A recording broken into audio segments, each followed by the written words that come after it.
The church bells rang one final time. In the mountains of Thessaly, where olive branches trembled in the cold autumn breeze, a handful of nuns gathered inside their crumbling chapel. They knelt beneath ancient paintings, holy figures whose faces had been worn away by time and grief. On the distant hills, flames danced. Turkish flags could already be seen, crimson banners moving like embers through the peaks. The women understood what was coming. No messengers arrived from the villages.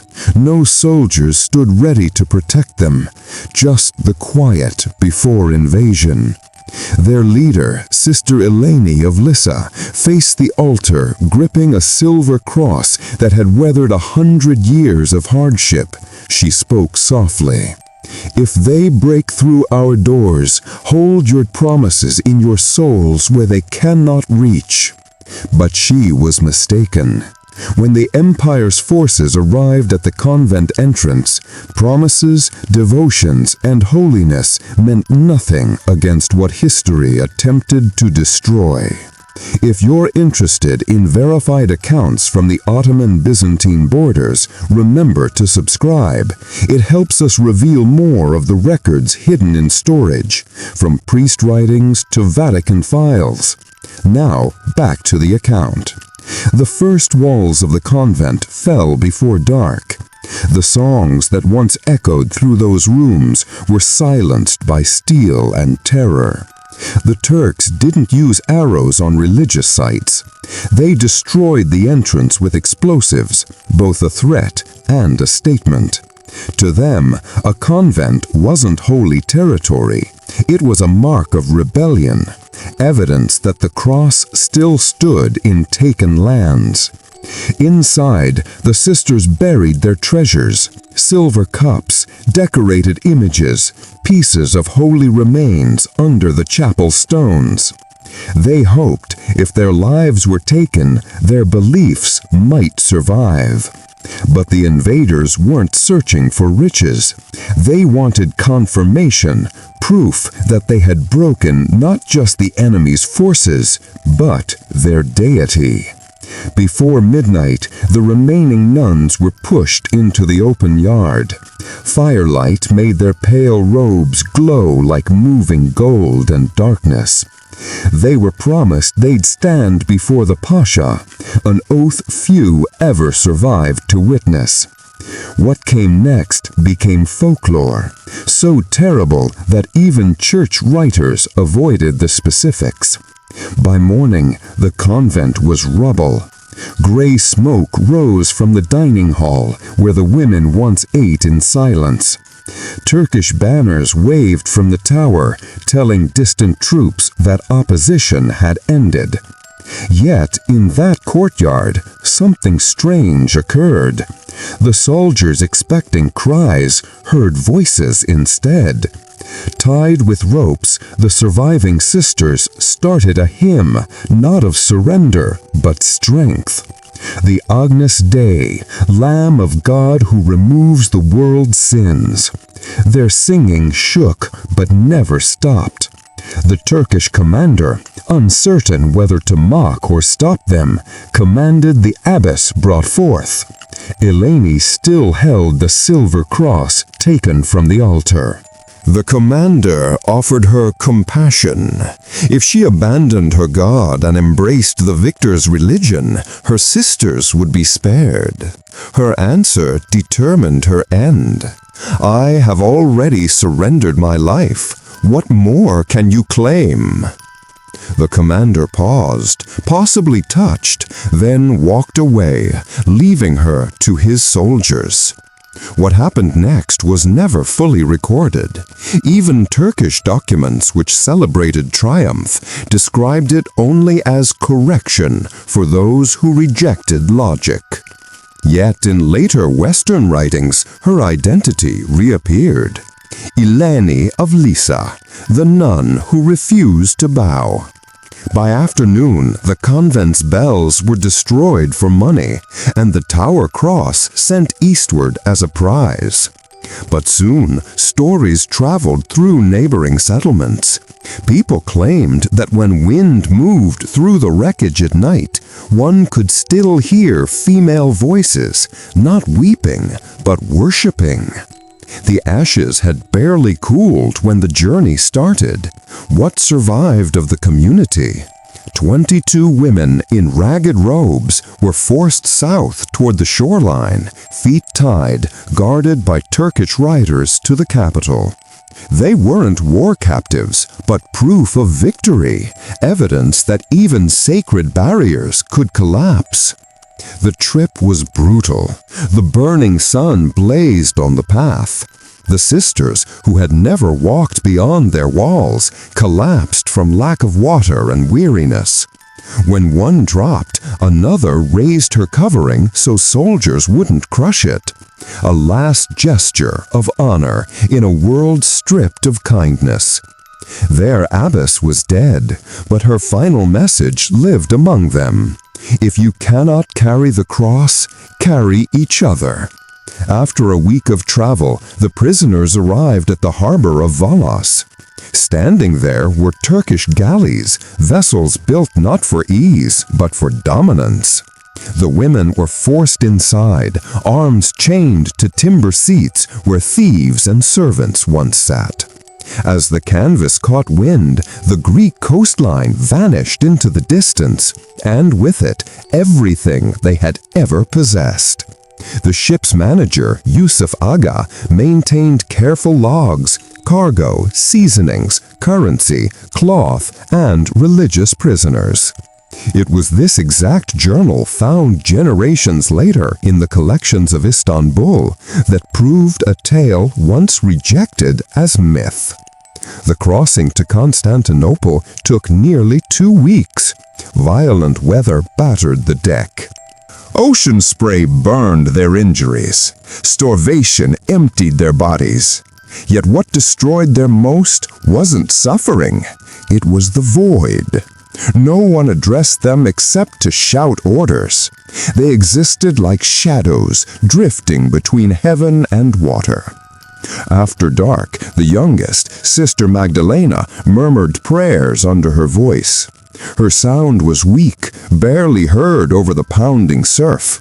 But even the bound captives surrounding her, Greeks, Serbs, and Italians, shifted to hear. For an instant, the ocean seemed to calm. When the vessel finally passed the Bosphorus, the sisters watched the outline of Constantinople appear ahead, its rounded roofs and towers burning like swords in the sunrise. Beyond the channel, the city looked powerful, pulsing with strength. For ages, it had been named the City of the World's Longing. Now, it would become their prison. From the harbor, they were walked through tight alleys filled with traders, warriors, and captives. Citizens stopped to watch. Christian nuns among prisoners were uncommon.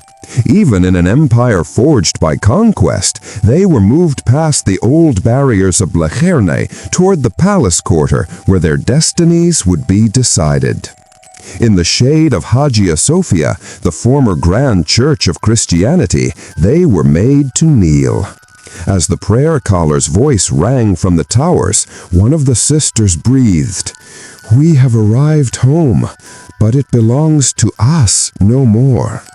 Before sunrise, they were brought into a stone courtyard circled by massive pillars. This was not a cell. It was the Divani Humayun, the imperial assembly, where the voice of the Sultan commanded above everything. Here, prisoners were not tried by monarchs or clerics, but by empire alone. For the nuns of Thessaly, their belief would be tested against the rules of conquest. At the room's center sat the Grand Vizier, a figure whose face showed nothing. To his side, Clark stood with quills and paper, prepared to document every piece, identities, years, and planned purposes. Every statement would be written into books that still exist centuries later, marked by wax and age. The sisters waited in torn clothing, heads down. Through interpreters, they were informed the Sultan had shown mercy on one term. Those who agreed to conversion would receive fresh identities, nourishment, and existence within the compound. Those who declined would meet the discipline of belief, a term that could mean confinement or vanishing. Nobody responded. Sister Magdalena shook. She had witnessed what became of other prisoners brought before the vizier. Greeks, Armenians, Slavs, all consumed by the empire's quiet. Before the guards could pull her forward, one of the older women, Sister Thighs, broke from the row. She spoke to the vizier not as a prisoner, but as someone who had existed long enough to witness kingdoms grow and crumble. "My lord," she announced, "you may rebrand us, but you cannot erase the devotions we hold."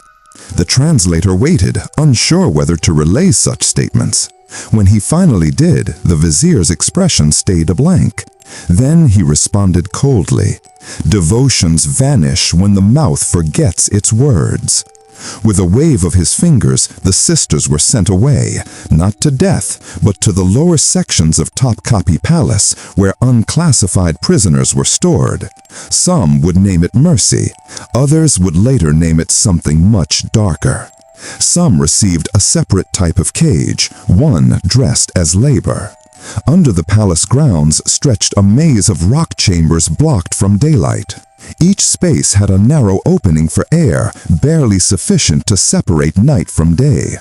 The nuns were removed from their robes, dressed in coarse clothing, and informed they would now work cleaning surfaces, stitching clothes, lighting flames for the upper rooms. It was designed to crush them, to transform devotion into slavery. But the Turks misjudged them. These were women who had already existed under rules of quiet and deprivation. Starvation, freezing, and isolation were not foreign. For them, pain was not penalty, it was dedication made visible. Even in this underground cell, their training became defense. At night, they worshipped in hiding. One scratched a cross into the mud wall with her nail. Another drew verses into the powder beneath her hay mattress. They started marking time by the rhythm of the prayer caller, not from surrender, but as a rebellious measure for belief that wouldn't perish. Soon whispers moved among the workers. There were accounts of the quiet sisters, foreign women buried under the palace who never talked, never pleaded. Some named them damned, others named them holy. Their quiet rang through the passages stronger than worship. Days melted into months. Their palms cracked from work, cleaning cloth, shining metal, feeding flames that warmed others, but none for them. Their identities were banned. Each woman received a digit, a symbol of possession. The empire assumed time and emptiness would bend even the toughest belief. That was when the next phase started, a trial dressed as compassion. First arrived gentleness. Meals, oil, and fine fabric were delivered to their quarters. Educated men from the palace arrived to talk softly, providing rest, calm, even limited independence. "Your God and ours are not foes," one teacher stated. "Accept our language and you will walk freely." But they all grasped what that freedom required, deleting the recollection of who they had been. To forget was the one transgression they couldn't make. Sister Magdalena, once weak and fearful, started to emerge as their courage. She repeated pieces of scripture recalled from their convent, passages half lost, reformed into prayers that sustained them. Even broken, the word lived on. When gentle words failed, the pretense ended. The flames were put out, food reduced by half. No more peaceful visits, only quiet and blackness. One after another, they were led to a thin room where writers waited. Each was instructed to speak a single statement of submission. Those who complied were permitted to exist within the palace boundaries. Those who resisted vanished. It wasn't one massive act of violence, but a gradual, calculated shattering of the spirit. Belief wasn't ripped away by power. It was worn away by emptiness, waiting, and the soft voice questioning, "Why endure for a God who remains silent?" A few surrendered. 2 sisters from Corfu, identical, finally spoke the phrases. They were clothed in silk and removed, never witnessed again. For those who stayed, each loss strengthened their determination. Sister Thais, once bold before the Grand Vizier, became frail and colorless. When guards required her identity, she smiled weakly. "Name me silence," she replied. Her rebellion spread like disease. From that instant, none of them communicated to their captors again. When asked, they responded only with stillness. And in that stillness, they recovered what the empire assumed it had stolen: power. Government documents reference them only briefly. Foreign prisoners, uncooperative, worthless. To the Turks, they were unsuccessful transformations. To time, they became something different, living evidence that belief could endure where barriers and irons could not. By the moment spring came back to the palace gardens overhead, only 11 of the starting 22 were still breathing. The guards named them spirits in rags. But the workers spoke of something more unusual, that occasionally deep in the darkness faint sounds could be detected under the palace, singing in a tongue nobody recalled, but everyone dreaded. It was the identical hymn they had performed as their convent blazed. And within those abandoned tunnels where no daylight penetrated, the survivors discovered something unexpected. An ancient blocked doorway covered in powder and rock. Initially, it was a shelter, but gradually it transformed into something sacred. They utilized shattered clay for candle bases, a piece of fabric for an altar covering. From a fragment of a broken mirror, they created a rough cross. In this hidden chapel, they assembled each darkness after the palace rested. No hymns, no teachings, only murmurs. Each woman bowed and offered a recollection, a dwelling, a church bell, the heat of bread before sunrise. These recollections became their fresh psalms, tiny gifts to a God who still heard in the black. A Venetian captive once described odd sounds resonating under the harem, women performing in Latin to a god not of this kingdom. For ages, scholars rejected it as myth, until, under the Topkapi remains, diggers found a tiny room covered with Christian markings, quiet evidence that their worship had never actually ceased. Crosses etched into the rock, a Latin statement, half removed by time, looks in tenebris lucet. The light burns in the blackness. That tiny finding altered everything. It demonstrated these women had not simply disappeared. They had left a trace, a quiet uprising carved into the barriers. Inside the concealed chapel, Sister Magdalena, once fragile, now the heart of their belief, started marking the barriers with coal. Identities could not be recorded openly, so she invented marks instead. A bird for each sister still living, a tiny flame for those who had been gone. Whenever a fresh bird failed to show, it signified another had disappeared. The guards never found the chapel, yet they started to observe subtle changes in their prisoners. Despite the starvation, the freezing, and the imprisonment, the women walked with a peaceful, almost strange peace. The managers labeled it insanity, but the clerks watching them noted something different entirely. They had found a power not of this realm. Their hidden worship persisted for months, maybe years. And though the empire attempted to remove every sign of their presence, the chapel became their final act of rebellion. Not with arms, not with outcry, but through a belief that wouldn't perish. By the moment a fresh sultan claimed authority, only a handful of the sisters survived, exhausted, elderly, almost erased. Yet under the palace, their hidden chapel remained, quiet, concealed, timeless.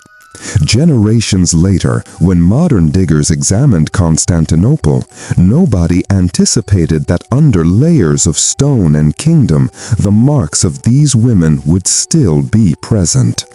Women who had worshipped in blackness, abandoning the only thing the victors could never possess, their belief engraved in rock. By 1482, the palace had shifted control again. A fresh sultan, youthful and driven, claimed the position with commands to eliminate any sign of weakness from his ancestors. Every worker, companion, and laborer was carefully documented, except one cluster. In the top copy collections, under rows of identities, there was an empty section, a hole where 21 entries should have existed. The book stated, "Unfit for labor, eliminated, no dates, no death documents, nothing." This was how time erased them, not with flames, but with missing ink. And yet, the absence itself became evidence.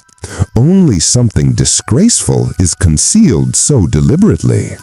Generations later, a Turkish official's journal appeared in the collections of Bursa, mysteriously referencing foreign women who had declined to yield and disappeared under the palace base. Another message captured by Venetian informants in 1484 mentioned nuns who wouldn't submit to the Sultan's command. Combined, these pieces showed a reality the empire had attempted to hide: the intentional deletion of women who had become spiritual icons of opposition. The final mention of Sister Magdalena arrives from decades afterward, written by an Italian traveler. He repeated a tale whispered by a palace worker, a woman who performed to her god until the guard blocked the space. Her identity was unclear, but the weak hymn he mentioned survived the rock itself.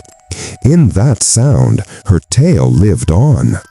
Over years, accounts of the disappeared sisters became hushed stories among servants and workers. On particular full moon evenings, the lower chambers of the palace would turn cold, and the space smelled slightly of incense, though no flame existed. Memory, belief, or both refused to perish. Generations afterward, Western travelers attracted to the strange mysteries of the Turkish court heard pieces of the identical legend. A French official writing in 1712 observed that among the older palace workers continued a banned tale of Christian women who had performed themselves into paradise. He dismissed it as fiction, yet the barriers had already revealed the reality. The chapel remains in wreckage now, but the markings survive. Dimmed prayers carved into the barriers. A breath of women who decline to be erased. In their quiet, they still communicate. And if you've listened to their tale tonight, let it remain with you. Drop a comment. Share with us what you experienced when you witnessed what they survived. And if you desire more hidden tales buried in the darkness of time, subscribe and walk deeper into the shadows with echoes of history. Because some realities deserve to be recalled, no matter how much they tried to hide them.